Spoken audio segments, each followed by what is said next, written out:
Hi there, welcome back to the Bible in a Year Live Chronological Project. Today is week 50, day 5. Only 2 more weeks to go, guys. We're gonna make it. We'll be reading from the Complete Jewish Bible this week, and we'll be reading from the book of Acts. Let's dive in. Acts chapter 20, verse 4 to 38. Sopater from Berea, the son of Piraeus, accompanied him, as did Aristarchus and Secundus from Thessalonica, Gaius from Derbe, Timothy and Tychicus, and Trophimus from the province of Asia. These men went on and waited for us in Troas, while we sailed from Philippi after the days of Matzah. 5 days later, we met them in Troas, where we spent a week. On Matzah Shabbat, when we were gathered to break bread, Shaul addressed them. Since he was going to leave the next day, he kept talking until midnight. Now there were many oil lamps burning in the upstairs room where we were meeting, and there was a young fellow named Eutychus sitting on the window sill. As Shaul's drash went on, Eutychus grew sleepier and sleepier until finally he went sound asleep and fell from the third story to the ground. When they picked him up, he was dead. But Shaul went down, threw himself onto him, put his arms around him, and said, "Don't be upset, he's alive." Then he went back upstairs, broke the bread, and ate. He continued talking with them till daylight, then left. So greatly relieved, they brought the boy home alive. We went on ahead to the ship and set sail for Assos, where we were planning to take Shaul aboard. He had arranged this because he wanted to go there by land. After he met us at Assos, we took him aboard and went on to Mytilene. The next day, we sailed from there and arrived off Chios. The following day, we crossed over to Samos, and the day after that, we reached Miletus. For Shaul had decided to bypass Ephesus on his voyage in order to avoid losing time in the province of Asia, because he was hurrying to get to Jerusalem, if possible, in time to celebrate Shavuot. But he did send from Miletus to Ephesus, summoning the elders of the Messianic community. When they arrived, he said to them, "You yourselves know how from the first day I set foot in the province of Asia, I was with you the whole time, serving the Lord with much humility and with tears, in spite of the tests I had to undergo because of the plots of the unbelieving Jews. You know that I held back nothing that could be helpful to you, and that I taught you both in public and from house to house, declaring with utmost seriousness the same message to Jews and Greeks alike. Turn from sin to God and put your trust in our Lord, Yeshua, the Messiah. And now, compelled by the Spirit, I am going to Jerusalem. I don't know what will happen to me there, other than that in every city, the Rock HaKodesh keeps warning me that imprisonment and persecution await me. But I consider my own life of no importance to me whatsoever, as long as I can finish the course ahead of me. The task I received from the Lord Yeshua to declare in depth the good news of God's love and kindness. Now listen. I know that none of you people among whom I have gone about proclaiming the kingdom will ever see me again. Therefore, I testify on this day that I am innocent of the blood of all, for I did not shrink from proclaiming to you the whole plan of God. Watch out for yourselves and for all the flock in which the Rock HaKodesh has placed you as leaders, to shepherd God's messianic community, which he won for himself at the cost of his own son's blood. I know that after I leave, savage wolves will come in among you, and they won't spare the flock.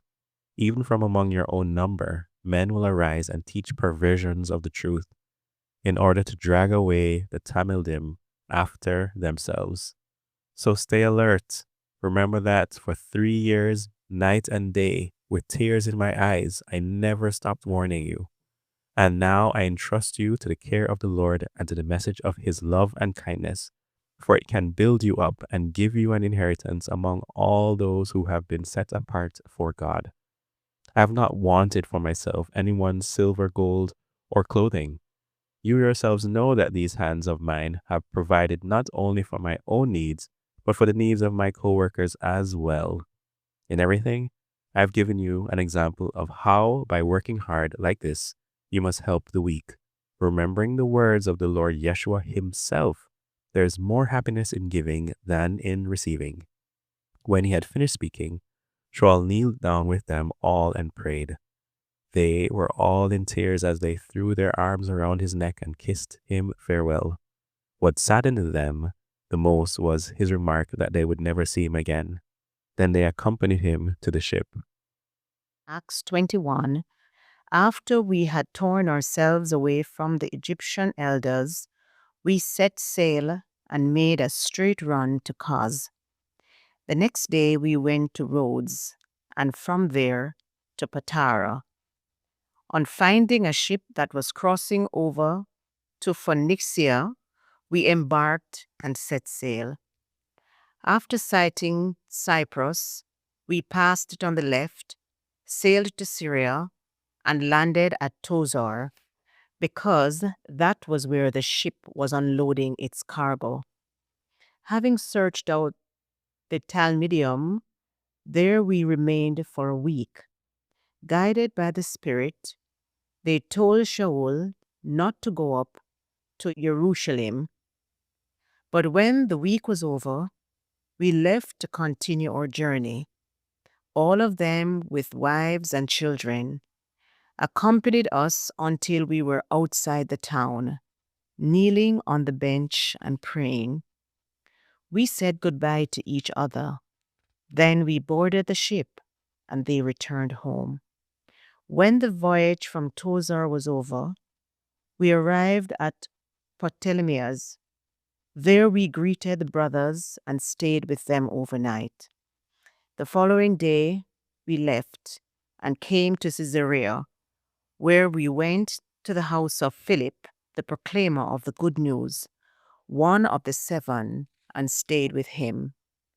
He had 4 unmarried daughters with the gift of prophecy. While we were staying there, a prophet named Agave came down from Judea to visit us. He took Shaul's belt, tied up his own hands and feet, and said, "Here is what the Ruach HaKodesh says. The man who owns this belt, the Judeans in Yoshalimia, will tie him up just like this and hand him over to the Goyim." When we heard this, both we and the people there begged him not to go to Jerusalem. But Shaul answered, "What are you doing? Crying and trying to weaken my resolve? I am prepared not only to be tied up, but even to die in Jerusalem for the name of the Lord Yeshua." And when he would not be convinced, we said, "May the Lord's will be done," and kept quiet. So at the end of our stay, we packed and went up to Jerusalem, and with us went some of the Talmudim from Caesarea. They brought us to the home of the man with whom we were to stay, Nasomen and Cyprus, who had been a Talmud since the early days. In Jerusalem, the brothers received us warmly. The next day, Shaul and the rest of us went to Akova, and all the elders were present. After greeting them, Shaul described in detail each of the things God had done among the Gentiles through his efforts. On hearing it, they praised God, but they also said to him, "You brother, how many tens of thousands of believers there are among the Judeans, and they are all zealots for the Torah. Now, what they have been told about you is that you are teaching all the Jews living among the Goyim to apostatize from Moish, telling them not to have a Brit Milah for their sons and not to follow the traditions. What then is to be done. They will certainly hear that you have come. So do what we tell you. We have 4 men who are under a vow. Take them with you, be purified with them, and pay the expenses connected with having their heads shaved. Then everyone will know that there is nothing to these rumors which they have heard about you, but that, on the contrary, you stay in line and keep the Torah. However, in regard to Goyim, who have come to trust in Yeshua, we all joined in writing them a letter with our decision that they should abstain from what had been sacrificed to idols, from blood, from what is strangled, and from fornication. The next day, Shaul took the men, purified himself along with them, and entered the temple to give notice of when the period of purification would be finished and the offering would have to be made for each of them. The 7 days were almost up when some unbelieving Jews from the province of Asia saw him in the temple, stirred up all the crowd, and grabbed him. Men of Israel, help! They shouted. This is a man who goes everywhere teaching everyone things against the people, against the Torah, and against the place. And now he has even brought some Goyim into the temple and defiled this holy place. They had previously seen Trophimus from Ephesus in the city with him and assumed that Shaul had brought him into the temple. The whole city was aroused, and people came running from all over. They seized Shaul and dragged him out of the temple, and at once the gates were shut. But while they were attempting to kill him, word reached the commander of the Roman battalion that all Yeshuliam was in turmoil. Immediately he took officers and soldiers and charged down upon them. As soon as they saw the commander, they quit beating Shaul. Then the commander came up, arrested him, and ordered him to be tied up with 2 chains. He asked who he was and what he had done. Everyone in the crowd shouted something different. So since he couldn't find out what had happened because of the uproar, he ordered him brought to the barracks. When Shaul got to the steps, he actually had to be carried by the soldiers because the mob was so wild. The crowd kept following and screaming, "Kill him!" As Shaul was about to be brought into the barracks, he said to the commander, "Is it all right if I say something to you?" The commander said, "You know Greek. Say, aren't you the Ephesian who tried to start a revolution a while back and led 4,000 armed terrorists out into the desert?" Shaul said, "I am a Jew from Tarsus in Cilicia, a citizen of an important city, and I ask your permission to let me speak to the people." Having received permission, Shaul stood on the steps and motioned with hands to the people. When they finally became still, he addressed them in Hebrew. Acts 22. Brothers and fathers, listen to me as I make my defense before you now. When they heard him speaking to them in Hebrew, they settled down more so he could continue. I am a Jew, born in Tarsus of Cilicia, but brought up in this city and trained at the feet of Gamaliel in every detail of the Torah of our forefathers. I was a zealot for God, as all of you are today. I persecuted to death the followers of this way, arresting both men and women and throwing them in prison. The Kohen Hagadol and the whole Sanhedrin can also testify to this. Indeed, After receiving letters from them to their colleagues in Damascus, I was on my way there in order to arrest those in that city too and bring them back to Jerusalem for judgment.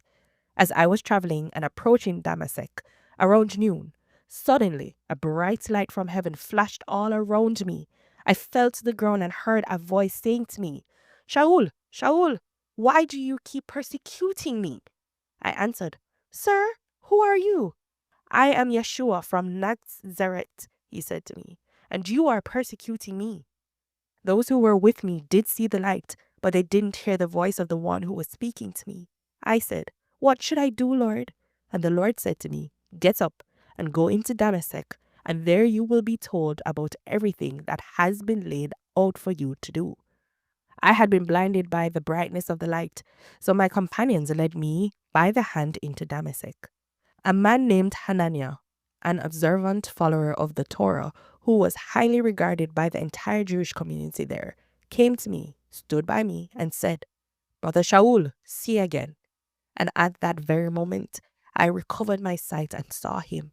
And he said, The God of our fathers determined in advance that you should know his will, see the Tzaddik, and hear his voice, because you will be a witness for him to everyone of what you have seen and heard. So now, what are you waiting for? Get up, immerse yourself, and have your sins washed away as you call on his name. After I had returned to Jerusalem, it happened that as I was praying in the temple, I went into a trance, and I saw Yeshua. Hurry, he said to me, get out of Jerusalem immediately, because they will not accept what you have to say about me. I said, Lord, they know themselves that in every synagogue I used to imprison and flog those who trusted in you. Also, that when the blood of your witness Stephen was being shed, I was standing there too, in full agreement. I was even looking after the clothes of those who were killing him. But he said, Get going, for I am going to send you far away to the Goyim. They had been listening to him up to this point, but now they shouted at the top of their lungs, Rid the earth of such a man! He's not fit to live! They were screaming, waving their clothes, and throwing dust into the air. So the commander ordered him brought into the barracks and directed that he be interrogated and whipped in order to find out why they were yelling at him like this. But as they were stretching him out with throngs to be flogged, Shaul said to the captain standing by, Is it legal for you to whip a man who is a Roman citizen and hasn't even had a trial? When the captain heard that, he went and reported it to the commander. Do you realize what you're doing? This man is a Roman citizen. The commander came and said to Shaul, Tell me, are you a Roman citizen? Yes, he said. The commander replied, I bought this citizenship for a sizable sum of money, but I was born to it, Shaul said. At once, the men who had been about to interrogate him drew back from him, and the commander was afraid too, because he realized that he had put this man, who was a Roman citizen, in chains. However, the next day, since he wanted to know the specific charge the Judeans were bringing against him, he released him and ordered the head Kohanim and the whole Sanhedrin to meet.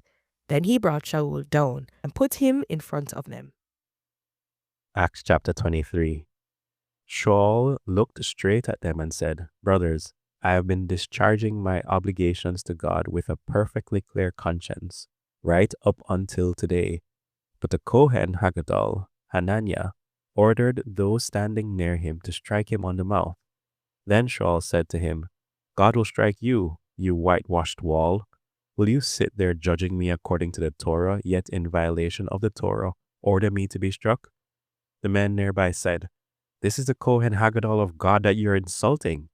Shaul said, I didn't know, brothers, that he was a Kohen Haggadol, for it says in the Torah, you are not to speak despairingly for a ruler of your people.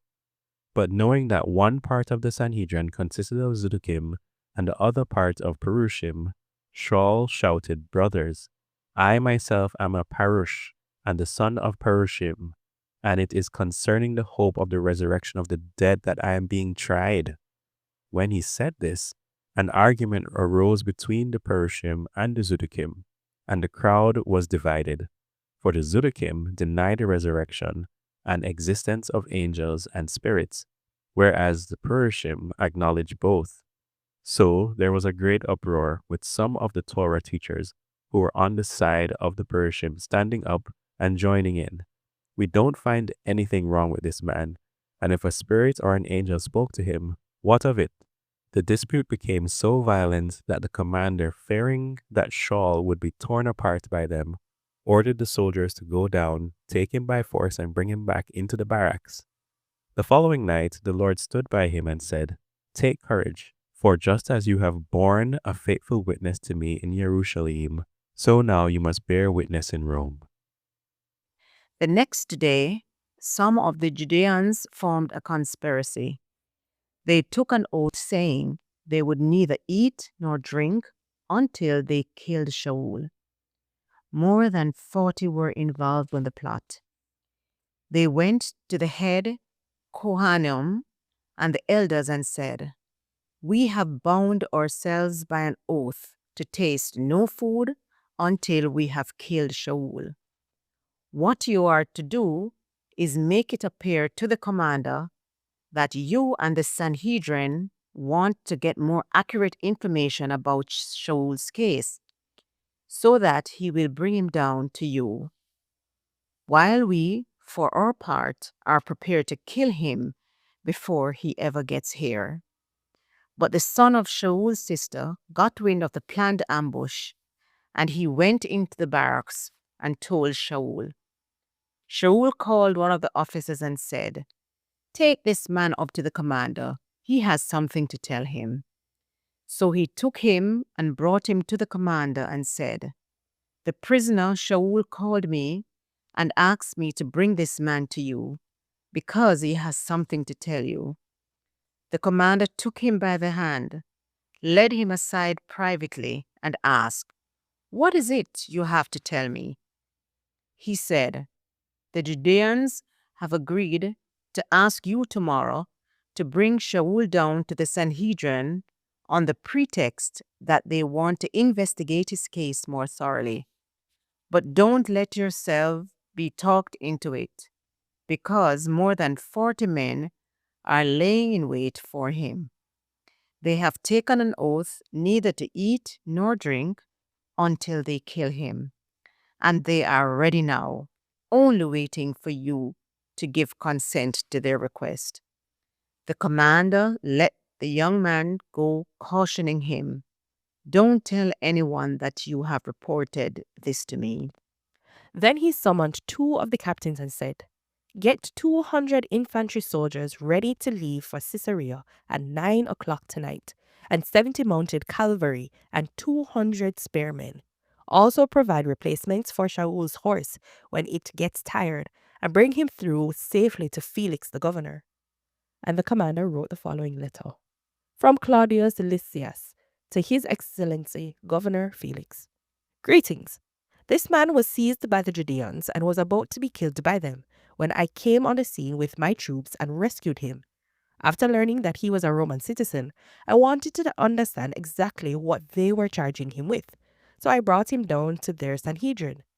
I found that he was charged in connection with questions of their Torah, but that there was no charge deserving death or prison. But when I was informed of a plot against the man, I immediately sent him to you and also ordered his accusers to state their case against him before you. So the soldiers, following their orders, took Shaul during the night and brought him to Antipatris, then returned to the barracks after leaving the cavalry to go on with him. The cavalry took him to Caesarea, delivered the letter to the governor, and handed Shaul over to him. The governor read the letter and asked what province he was from.